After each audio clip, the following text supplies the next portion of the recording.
Olá pessoal, tudo bem? Eu aqui, Joyce Hasselman, vamos lá, mais uma edição aqui do Jornal da Joyce. E essa edição é dedicada a Gilmar Mendes, o ministro do Supremo, que tem agido como um homem mais supremo que a própria Corte Suprema, inclusive mais supremo do que a Constituição. Gilmar Mendes perdeu completamente a vergonha. Ele já não tem mais qualquer tipo de pudor de enfrentar a lei, de enfrentar a indignação de uma nação, de rasgar na cara da nossa população brasileira, da nossa nação, qualquer senso de dignidade. Bom, eu disse pra você, quando Gilmar Mendes soltou pela segunda vez o Jacob Barata Filho, o rei do ônibus, né? Aquele homem que é acusado de integrar uma quadrilha, e a quadrilha é uma das mais sujas e mais nefastas do Rio de Janeiro, uma quadrilha que assaltou os mais pobres durante décadas. Quando ele soltou pela segunda vez, eu disse, não é possível. Com a reação negativa, com o puxão de orelhas que ele recebeu da própria Raquel Dodge, não é possível que o Gilmar Mendes continue colocando bandidos nas ruas, e são bandidos de estimação. Por que Gilmar Mendes põe bandidos de estimação na rua? Pois ele colocou de novo, agora a Raquel Dodge mandou o caso para o STF, pediu ao STF para que o próprio Supremo restabeleça a prisão do Jacob Barata Filho. Gilmar Mendes soltou 3 vezes o rei do ônibus, o quadrilheiro desta área de transportes no Rio de Janeiro. Soltou ele e Lelis Teixeira. O rei do ônibus foi preso num dia, numa primeira operação. Gilmar Mendes soltou. O Bretas, o juiz Bretas, mandou de novo para a cadeia. O mesmo Gilmar Mendes soltou. E agora, na Operação Cadeia Velha, de novo ele foi preso e o mesmo Gilmar Mendes soltou através da fábrica de habeas corpus, que custa muito para o Brasil. Eu já perguntei isso e pergunto novamente. E pergunto porque a população brasileira se pergunta. Por que Gilmar Mendes usa a toga e se expõe desta forma? Por que Gilmar Mendes enfrenta a lei, a Procuradoria-Geral da República, a Constituição, o Brasil de bem, para colocar bandido de estimação em liberdade e não para ajudar a trancafiar na cadeia? Que vantagens o ministro do Supremo está levando? Que tipo de vantagem Gilmar Mendes está levando? Por que Gilmar Mendes não se considerou suspeito para julgar o caso do Jacob Barata Filho, uma vez que o Gilmar Mendes foi o padrinho de casamento da Baratinha, a filha do Barata Filho?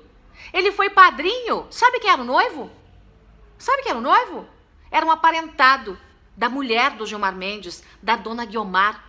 A situação, gente, é tão absurda que nós não conseguimos transferir essa situação para nenhum outro país do mundo. Você já imaginou alguma coisa dessa acontecendo na Suprema Corte Americana?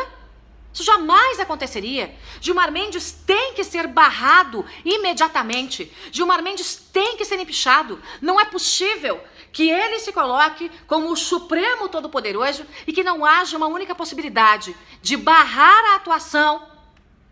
E eu falo isso com muito pesar e com muita tristeza. A atuação que, lamentavelmente, muitas vezes tem sido criminosa de um ministro do Supremo. E eu digo isso com muito pesar porque quando a gente desacredita na Corte Maior do nosso país, que deveria ser a reserva moral e legal do nosso país, a gente vê poucas esperanças ali na frente. É preciso mudar imediatamente o método de escolha, de indicação, de eleição dos ministros do Supremo. Nós não podemos mais ter um Supremo composto por gente como Gilmar Mendes, Dias Toffoli e Ricardo Lewandowski. Gente que rasga todo santo dia a Constituição brasileira. Gente que samba na cara do Brasil de bem. Para você que não relembra os últimos feitos do Gilmar Mendes, além de soltar o bandido Jacob Barata Filho, seu apadrinhado, se é que eu posso usar essa expressão, Gilmar Mendes é o mesmo ministro que tem atacado dia e noite a Lava Jato. É o mesmo ministro que tem defendido que essa gente que roubou o Brasil no maior esquema de corrupção da história do mundo fique livre. É o mesmo Gilmar Mendes que há 1 ano e 2 meses votou pela prisão pós-condenação em segunda instância e agora que o caso bateu a porta de seus colegas, agora que o caso bateu a porta da turma do PSDB e da turma do PMDB, esse mesmo Gilmar Mendes quer voltar atrás e quer promover mais impunidade no Brasil, quer deixar livre os bandidos pegos na Lava Jato, porque sem a prisão, pós-condenação em segunda instância, são 20, 25 anos de recursos. E aí, minha gente, todos os crimes desses bandidos caducam e eles saem leve, livre e soltos. Esse é o Gilmar Mendes, esse é o efeito toga que o ministro Gilmar Mendes tem feito, tem colocado, tem escancarado na cara do Brasil. Gilmar Mendes tem atuado para defender, lamentavelmente, esses criminosos. Ou não, ou ao colocar Barata Filho de novo em liberdade pela terceira vez, Gilmar Mendes quis fazer justiça. Você acredita nisso? Pois é, eu também não. É isso, pessoal. Curta, espalhe, compartilhe e pressione. Chega! Já passou da hora de colocar um ponto final nessa herança maldita do Gilmar Mendes e em todos os males que o Gilmar ainda pode causar para o nosso Brasil.